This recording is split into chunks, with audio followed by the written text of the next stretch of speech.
आज की पावन पवित्र कथा है श्री आशीश्वर बाबा की ऐसी का भी जो ऐसी भूमि पर आज द्वितीय दिवस की कथा करते हैं। कल मैंने देखा आप सब भक्तों का इतना प्रेम बाबा भोलेनाथ के प्रति, ये आस्था और ये प्रेम देख के मन इतना गदगद हुआ मेरा कि बाबा ने कैसी कृपा की है।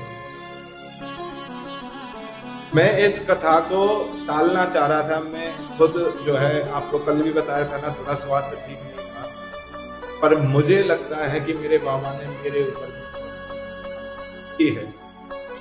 आप सब भक्तों को देखकर, आप सबकी भक्ति को देखकर मेरा मन इतना प्रसन्न है जिसकी कोई सीमा नहीं। और ये भी पूर्ण सत्य है, जा पर कृपा शंकर की होई ता पर कृपा करे सब कोई। इस भोलेनाथ की ऐसी असीम कृपा हमारे तुम्हारे ऊपर। आज हम द्वितीय दिवस की कथा में प्रवेश करने जा रहे हैं, बड़ी सुंदर और पावन पवित्र, क्योंकि ये मानव तन हमें मिला, इस मानव तन को व्यर्थ में नहीं गवाना है। ये मानव तन हमें मिला, इस मानव तन को व्यर्थ की ओर नहीं ले जाना है। लाखों करोड़ों जन्मों के बाद में जाकर हमें कभी मानव तन मिलता है। संत महात्मा गुरुजन तो कहते हैं 84 लाख योनियां हैं, उन्हें 84 लाख योनि एक योनि। भैया हमें ये अगर मानव तन मिला है तो अब इस तन का एक ही रास्ता ढूंढना है कि बाबा भोलेनाथ के प्रति ये जीवन में ध्यान रखना। जो बाबा के भगत होते हैं, जो बाबा की भक्ति करते हैं, जो बाबा भोलेनाथ की पूजा करते हैं, उन्हें कभी अपने अंत की चिंता नहीं करनी चाहिए। उन्हें कभी भी अपने अंत की चिंता नहीं करनी है। क्यों? क्योंकि जहां पर भोले के भगत का अंत होता है वहां पर मेरे भोलेनाथ का प्रारंभ होता है, वहां पर मेरे भोले बाबा का प्रारंभ होता है। तो कभी ये मत समझना कि मेरा अंत क्या होगा। इसीलिए कहता हूँ दुनिया में किसी की पूजा करो या मत करो, पर मेरे शंकर की पूजा जरूर करो। मेरे भोलेनाथ पर एक लोटा जल तो जरूर चढ़ाओ, जल भी ना चढ़े मत चढ़ाओ। मेरे बाबा के दरबार में जाओ, 3 बार ताली बजाओ। पहली ताली से बाबा को रिझाना, दूसरी ताली से अपनी मनोकामना बोलना और तीसरी ताली से अपनी धन्यवाद बोलना कि बाबा बस तेरा ये आशीर्वाद हमारे ऊपर सदा बना रहे। हमें और कुछ नहीं चाहिए, हमें और किसी चीज की चिंता करनी ही नहीं है। यही जीवन का पुण्य। हमें देखो खाने में, कमाने में, सब में लगे जा रहे हैं। आज सुबह सुबह जो है चाय के लिए बोला गया कि गुरुदेव चाय बन गई है, चाय पी लो। तो हमारे पिताजी है ना, वो बड़ा एक सुंदर व्याख्या करते हैं चाय के ऊपर। हमारे पिताजी कहते हैं कि चाय चाय सब करें, चाय पिए निकम्बे और चोर, पर चाय बिन रीझे नहीं नटवर नंद। ये चाय की तो बड़ी लीला है, पर आजकल देखो हमें बस खाना कमाना ये सब। अब पिताजी से हमने कहा मन कि आपने ऐसे क्यों कहा निकम्बे और चोर? बोले चाय तो वही थी। हमारे देश में ये चाय किसने शुरू किया? भगवान लगा लो। और वो क्या थे, कैसे थे और कौन क्या करके गए, वो जो है आप कल्पना तो कर देखो। इसीलिए तो, और हमारे गुरुदेव ने तो बड़ी सुंदर व्याख्या लिखी है, चाय के ऊपर ही व्याख्या लिखी है हमारे गुरुदेव ने। ओम जय जय चाहे माता, तारा दर्शन करने होटल में आता। ओम जय जय जय चाहे तारा दर्शन करने होटल में। और अंतरे तो और भी सुंदर लिखे इसके।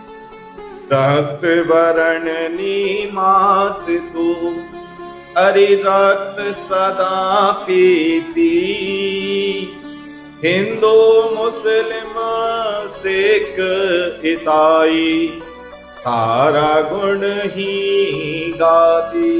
चाहे हिंदू हो, चाहे मुस्लिम हो, चाहे सिख हो, चाहे ईसाई हो, सब तुम्हारे गुण को गाने में लगे। ये है चाय। तो चाय की तो एक बड़ी सुंदर वो है। इसलिए मैया इस जीव पर मत जाओ, इस जीव के उसमें मत जाओ। अरे खाओ कमाओ, हम तुम्हें कहते हैं व्रत करो। अरे व्रत नहीं करने से ही भगवान थोड़े मिलते हैं, बिना व्रत करे भी भगवान मिल जाते हैं। पर व्रत करने के लिए क्यों कहा जाता है? शास्त्र कह रहे हैं जैसा खाओगे अन्न वैसा होगा मन। जैसा तुम अन्न खाओगे ना वैसा ही तुम्हारा मन होता चला जाए। इसलिए कभी भी एक दिन हो सके तो भोजन छोड़कर देखो। एक दिन के अनुभव से तुम्हें ये पता चलेगा, तुम्हारे विचार बदलेंगे, तुम्हारी सोच बदलेगी, तुम्हारे शायद ग्रह कोई दुष्कर्म या नेगेटिव ऊर्जा कुछ होगी तो वह चेंज होगी, तो आपको अनुमान हो जाएगा कि उनमें कोई कमी है।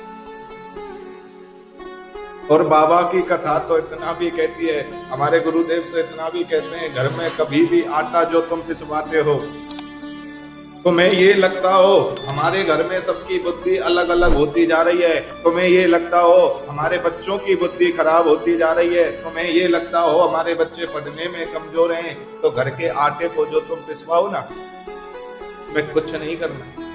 घर के आटे को जब पिसवाओ तो उस घर के आटे में थोड़ा सा चने डालना जरूर, और चने डालने के साथ साथ में 11 बेलपत्र और 2 तुलसी के पत्ते वो भी उसी के साथ पिसवाना, और उस आटे का भोजन तुम अपने बच्चों को कराना। मात्र 11 दिन करके देख लेना, पूरे परिवार की बुद्धि ना बदल जाए तो हमें पूरे परिवार की बुद्धि में परिवर्तन आ सकता है। तो इसीलिए तो कहता हूं कि जैसा खाओगे अन्न वैसा होगा मन। तो ये मानव तन मिला, इसे व्यर्थ में मत जाने दो। अब तो एक बार बाबा को कह दो, तू है बाबा मेरा मैं दीवाना तेरा, मेरी बिगड़ी बनाना तेरा काम है। छोड़ दी कश्ती अब तेरे नाम पर, अब किनारे लगाना तेरा काम है। छोड़ दो बाबा के ऊपर, जो करेगा बाबा करेगा, बाबा की जो मर्जी होगी। क्योंकि भक्ति करो, विश्वास करो। सर्वप्रथम हमारी कथा में, बाबा की कथा में एक ही शिक्षा मिल रही है, विश्वासो फलदायकम। जहां विश्वास होगा वहां सब कुछ होगा, और जहां विश्वास नहीं होगा वहां बाबा के प्रति छोड़कर तो देखो। उस भक्त प्रहलाद को देखो ना, वो भक्त प्रहलाद जो जन्म लिया तो ऐसी जगह पर लिया जहां पर संत महात्माओं का वास। शुरू से उसने परमात्मा के नाम के गुणगान को सुना, और परमात्मा के नाम के जब गुणगान को सुना तो भैया सोचो उस भक्त में क्या, वो राक्षस कुल में जन्म ले रहा है। अब बहुत माताएं हमारे पास में आती है, माताएं कहती हैं गुरुदेव क्या करें, हमारे पति देव ये नहीं करने देते, हमारे पति देव वो नहीं करने देते। मेरा कहने का तात्पर्य नहीं है कि आप विरोध करना, पर मैयाओ कभी भी उस कुल की गणना तो की नहीं जा सकती ना। आप सोचो एक राक्षस कुल में होकर वो प्रहलाद परमात्मा को प्राप्त कर गया, तो मैयाओ आप भी कुछ भी कर सकती हो। समझकर सोचकर तो देखो, आप क्या नहीं कर सकते हो, बहुत कुछ कर सकते हो। सोचकर विचार कर तो देखिएगा। इसलिए कभी ये मत सोचना कि हमें रोका जा रहा है, ये सोचना कि हमारी भक्ति में कहीं ना कहीं कोई कमी बनी हुई है, जिस कमी के कारण उस परमात्मा की भक्ति में हमें अड़चनें उत्पन्न होती, उस कमियों के कारण किसी ना किसी रूप में रुकावट हमें उत्पन्न होती। अभी मत सोचना ये हमें रोक रहा है या हमें वो कर रहा है। और मेरी इस बात का गलत अर्थ नहीं लेना कि अब तुम जाकर जो है प्रहलाद की तरह विरोध करो, नहीं। पति परमेश्वर है, वो भी परम पिता के समान है, वो भी भगवान के समान है। पर मैयो कभी भी अपने आप को ये मत सोचना कि हमें कोई रोक रहा है, ये सोचना कि इसकी भक्ति में, इस भोले की भक्ति में कोई ना कोई कहीं त्रुटि है, जो जिस प्रकार ये रुकावटें उत्पन्न हो।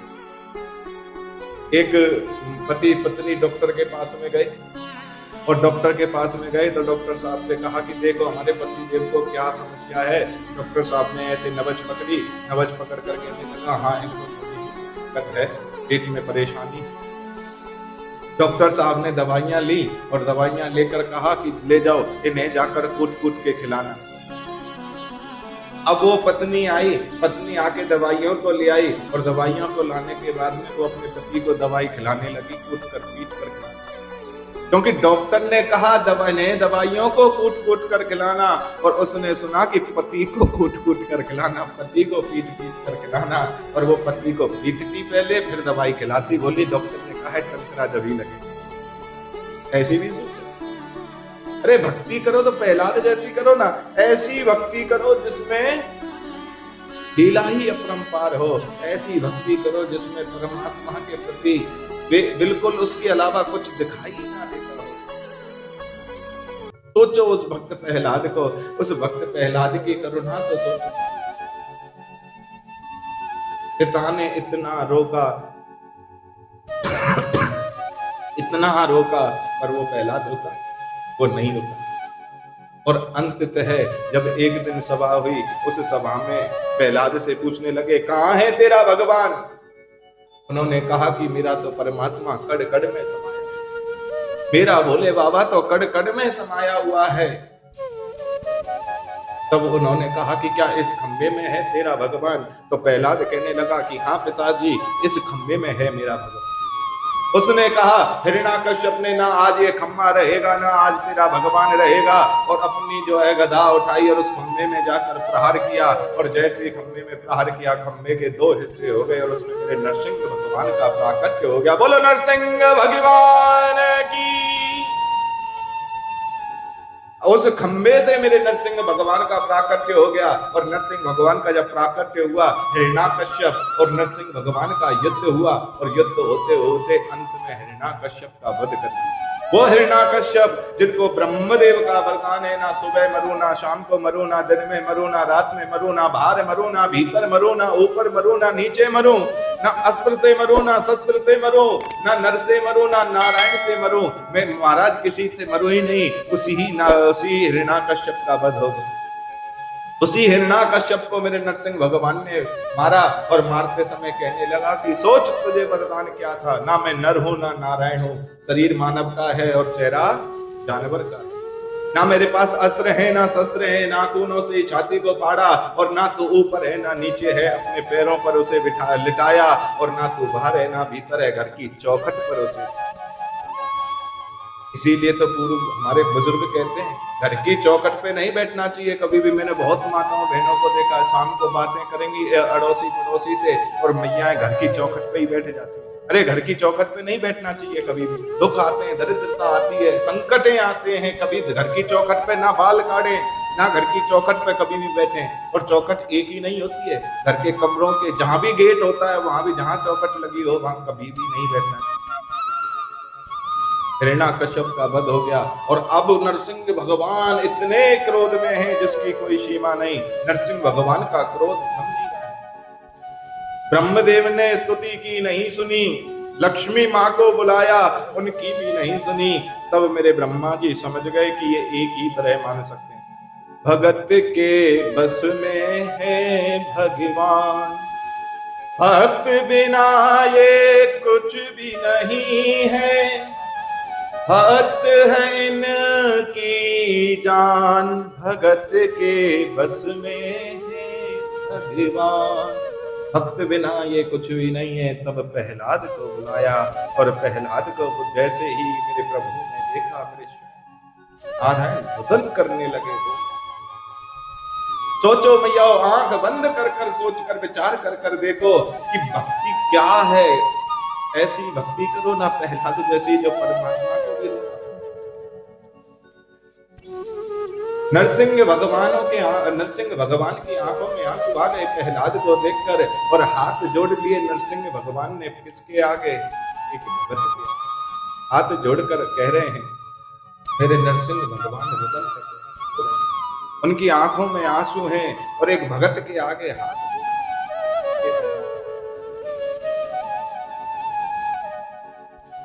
गिरीते गिरायो जल में डुबायो,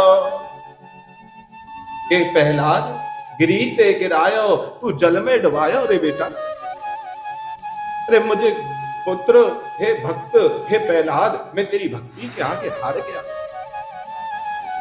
मैं प्रहलाद, मैं तुझसे हाथ जोड़कर प्रार्थना कर रहा हूं। सोचो मैया, क्या भक्ति होगी उस समय पर प्रहलाद की। परमात्मा की भक्ति करनी है तो प्रहलाद जैसी भक्ति करो ना, जो स्वयं परमात्मा भी तुम्हारे चरणों में आके झुक जाए, स्वयं परमात्मा भी तुम्हारे आगे हाथ जोड़ रहे हैं। पाखंड वाली भक्ति नहीं करनी है। उस प्रहलाद के आगे स्वयं नरसिंह भगवान हाथ जोड़ रहे हैं कि बोले प्रभु प्यारे, इतने कोमल अंग तिहारे, असुर ने सतायो मम नाम एक गाने में, कि गिरी ते गिरायो जल में डुबायो, अग्नि में जलायो, असर नाय राखी कोई सताने में। कि प्रहलाद कितना कोमल है रे तू, एक मेरा नाम ही तो लेता था और मेरे नाम के लेने पर तुझे पहाड़ से गिराया, तुझे जल में डुबाया, तुझे अग्नि में जलाया। बेटा मुझे माफ कर, मुझे क्षमा कर। और प्रहलाद के आगे बार बार प्रभु हाथ जोड़ रहे हैं, प्रहलाद के आगे बार बार प्रभु क्षमा याचना कर रहे हैं कि उर से लगाए लपटाए कहें बार बार, करुणा स्वरूप लगे करुणा दिखाने में, कि मुंजिल मुखार विंद चूम चूम कहें प्रभु, क्षमा करो पुत्र मोहे देर भई आने में, क्षमा करो पुत्र मोहे देर भई आने में। प्रहलाद मुझे क्षमा कर बेटा, मैं क्षमा मांगता हूं, हे पुत्र मुझे माफ कर, मुझे बहुत देर भई है आने में। अरे पुत्र मुझे तो उसी समय आ जाना था जिस समय पर तुझे गिरी से गिरायो जा रहे हो, मुझे तो उसी समय आ जाना था जिस समय पर तुझे अग्नि में जलायो जा रहे हो, मुझे उसी समय आ जाना था जिस समय पर तुझे जल में डुबाया जा रहे हो। तो मैया भक्ति करनी है तो प्रहलाद जैसी करो, भक्ति ऐसी मत करो जिसमें परमात्मा के प्रति पाखंड दिखाया जाए। भक्ति तो ऐसी करो कि एक बार ऐसा मन लगाओ कि दोबारा मन वहां से हटे ही नहीं। प्रहलाद जैसी भक्ति करो ना, उस सबरी जैसी भक्ति करो ना जिसके घर पर प्रभु को झूठे वीर खाने पड़े, उस विदुर जैसी भक्ति करो ना जिसके घर पर प्रभु को छिलके खाने पड़े। इसीलिए इस कथा से यही शिक्षा मिलती है, पाखंड मत करना। 1 मिनट चिंतन करो, चाहे आधी मिनट चिंतन करो, चाहे 1 सेकंड चिंतन करो, पर उस समय पर ऐसा चिंतन करना कि परमात्मा तू है बाबा मेरा, मैं दीवानी तेरी, मेरी बिगड़ी बनाना तेरा काम है। हे भोलेनाथ, अब मुझे दर दर की ठोकरें नहीं खानी है, मुझे दर दर की ठोकरों में नहीं पड़ना। भुलियासेश्वर महादेव की हो, कैसे जीऊं मैं भोले बाबा तेरे बिना, कैसे जीऊं मैं भोले बाबा तेरे बिना, कैसे जीऊं मैं भोले बाबा तेरे बिना, ओ कैसे जीऊं मैं भोले बाबा तेरे बिना, कैसे जीऊं मैं भोले बाबा तेरे बिना। ओ मेरा मन ही ना लागे तुम्हारे बिना, मेरा मन ही ना लागे तुम्हारे बिना, मेरा मन ही ना लागे तुम्हारे बिना, मेरा मन ही ना लागे तुम्हारे। शंभो